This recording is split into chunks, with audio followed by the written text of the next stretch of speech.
Hello! It's Galina, your community manager, and Tamara, Cooking Diaries level designer. Today we're gonna follow a typical day at work for Tamara. So sit tight and let's begin our journey. Hi everyone, my name is Tamara. I have been a level designer for 4 years now, almost 2 years of which I've been part of the Cooking Diary project. Okay, but before we start our podcast, I'd like to clear up all the confusion that our listeners might have right now. What do you do as a level designer? But I'm not gonna make it easy for you. Use only words that start with the same letter to describe it. Let's go. I would say create, calculate, consider, choose, control, and correct. That's impressive. So, I believe that the best way to deal with your job is to basically think like a player you want to reach. Put yourself in their shoes. Do you really do that? And if yes, how do you reach that state of mind? Yes, of course we do. We don't need to achieve such a state of mind since we ourselves came to this game as players, and only then it became our profession. We want the players to experience emotions that makes it interesting for them to play. I must confess the first thing I thought was hypnosis. Anyway, let's get back to the point. Imagine it's early in the morning. You've just turned on your computer and now you're getting ready for work. What does your desk look like at the moment? Depending on where I'm working from, it can be a computer with 2 monitors or a powerful laptop, but there's always a notepad with a pen, a cup of water, a test device, and a family photo on the desktop. What about you? Well, for me, a cup of coffee in one hand and my dog asking for attention in the other is a typical setup for my morning routine. And what do you do first when you open your laptop? I open my work apps, answer colleagues in chats, and write down what time I started work. Do you usually have some sort of a routine at work, or are you a lucky one who gets unique tasks and activities every day? We have monthly content tasks, but they can hardly be called a routine since each restaurant in our game is unique. So you could say I'm a lucky one. That's actually very cool. Let's get into more details. Could you please describe the most memorable? Let's hear both ways, positive and negative. Experience during your work on Cooking Diary. What and how was that? The most positive and memorable experience for me was creating levels for the Seaside Villa restaurant, as it was my first self-created restaurant.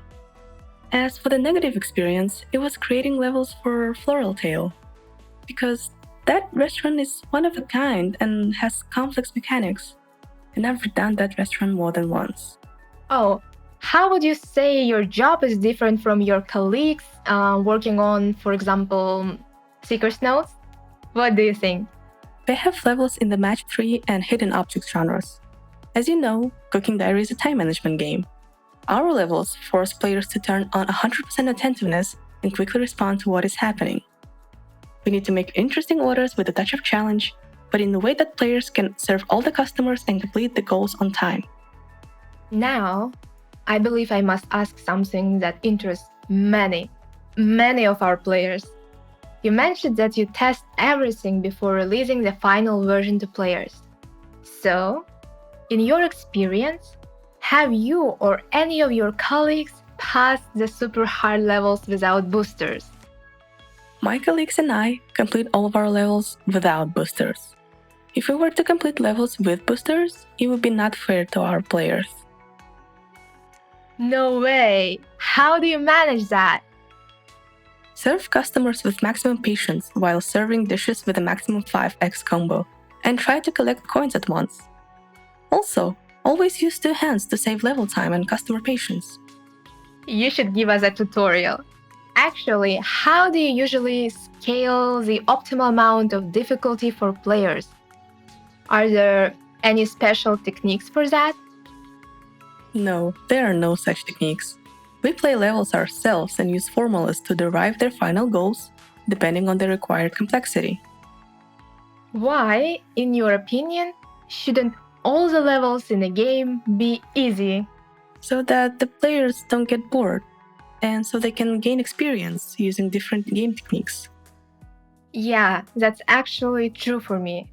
I always need some challenge, otherwise I lose interest quickly.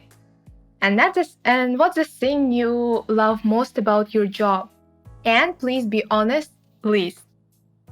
What I like most about my job is realizing that our game is played by millions of people around the world, whom we unite and who enjoy playing our levels.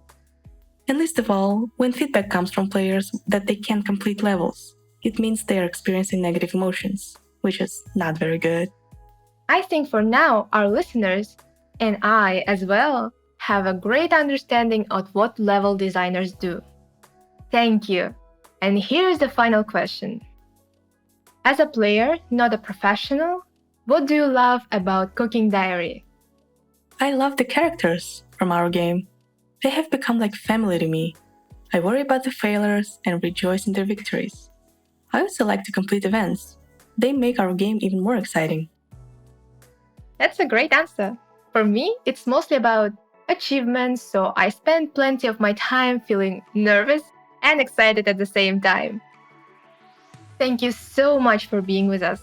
It was a great pleasure to talk to you, and I believe our players will love your interview. Hope to see you with us in the future too. Bye! Thank you for the invitation. It was my first interview. And thanks to our players for staying with us. Goodbye!